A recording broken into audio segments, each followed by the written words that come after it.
Hello and welcome to What the F Just Happened Today, your essential guide to the daily shock and awe in national politics. I'm Joe Amditis. Let's get to it. It's Monday, October 25th, 2021. Welcome to day 279.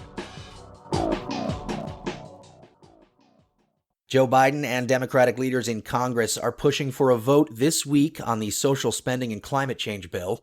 An agreement could also allow the House to pass a separate $1.2 trillion bill to upgrade the country's roads, bridges, pipes, ports, and internet connections, and then send it to Biden's desk as soon as this week. Together, the two packages could dislodge roughly $3 trillion in economic spending initiatives. Chuck Schumer said there were 3 to 4 open issues on the social safety net and climate change bill, but that Democrats were on track to get this done. Joe Manchin added that he believes a compromise on the package will come together this week.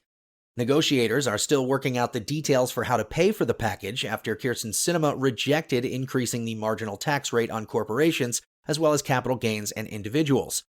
Sinema, however, did indicate that she's open to a minimum tax on corporations and that she's not ruled out a tax hike on billionaires.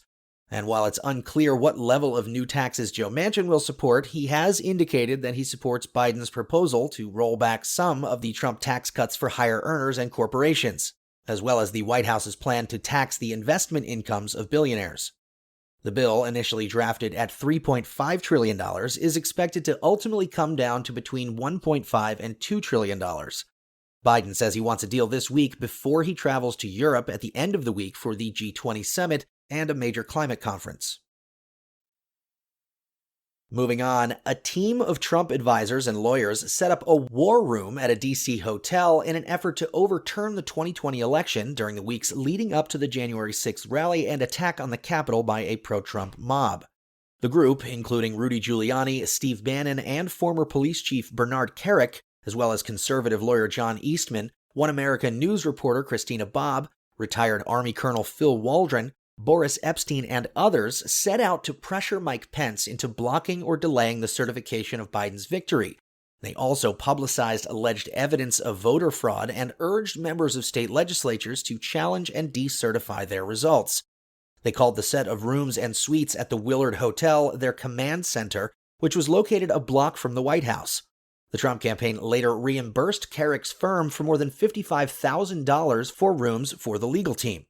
The congressional panel investigating the January 6th attack also cited Steve Bannon's involvement at the war room that was organized at the Willard. Meanwhile, organizers for the January 6th March for Trump and Stop the Steal rallies held dozens of planning meetings with members of Congress and White House staff. Representative Marjorie Taylor Greene, Paul Gosar, Lauren Boebert, Mo Brooks, Madison Cawthorn, Andy Biggs, and Louis Gohmert or their staffs were reportedly involved in planning conversations leading up to the January 6th insurrection, during which Trump supporters stormed the U.S. Capitol and tried to object to the electoral certification. Trump's chief of staff, Mark Meadows, was also involved in the conversations surrounding the protests. Organizers claim that Gosar offered them several assurances about a blanket pardon in an unrelated ongoing investigation to encourage them to plan the protests. No pardons were ultimately issued. In related news, U.S. Customs and Border Protection determined that 60 CBP agents engaged in misconduct and were subject to discipline after sharing violent and obscene posts in secret Facebook groups. The CPB Discipline Review Board recommended firing 24 agents for serious misconduct, including an agent who posted, quote, offensive images of an alt-right and white supremacist symbol and sexualized images of a member of Congress, end quote. Of the 60 employees who were found to have committed misconduct, 2 were fired and 43 were suspended without pay. And finally, the Russian-linked hackers behind the SolarWinds hack, which infiltrated 9 U.S. government agencies last year, has launched another campaign to steal sensitive information stored in the cloud. Biden imposed sanctions on Moscow in April for the SolarWinds attack. The following month, hackers began targeting more than 140 technology companies, including those that manage or resell cloud computing services. Of the companies that were targeted, 14 were compromised. That's all for now. You can find the links and sources for all of these stories on the main website. And as always, visit whatthefjusthappenedtoday.com for the latest news and headlines. Until next time, I'm Joe Amditis.